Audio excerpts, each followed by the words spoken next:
da Elden Ring Night Reign jokua.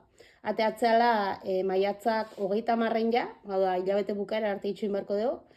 Eta, Nintendo kenduta beste kontsola guztietan atetzea, bai gainea, bai generazio berrikok eta bai zarretako, zeatatzea PlayStation 5 eta laurako, atatzea Xbox Series eta gero Xbox Oneako baita, eta ordenagailutuako baita. Elden Ring joku ezagunan, ze ateazan urten goti eramantzun, spin-off bat bezala presentatu zuten, lehen urteko gotietan joku honen DLC-a, zegoen nominatua, uste genula irabaziko zuela eta azkenen utzun erabizipa, hortan, ekitaldi hortan, edo konferentzia hartan, joku hau presentatu bintzan, eta jende aseko emozionatu zen, ze Elden Ring bat da, ze mundu hortan da oinarritua, baino kooperatibon jolasteko jokua da.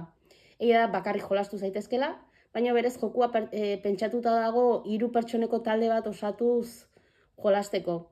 Esan bezala, Elden Ringen munduan girotzen da, baita rol akziodun jokua da, eta borrokatzeko era Elden Ringen berdina da. Eta bideratuta dago kooperatibon jolasteko, bakarrik jolastu daiteke, esan bezala, eta gero dakan berezitasuna baita da partidak prozeduralki sortzea da.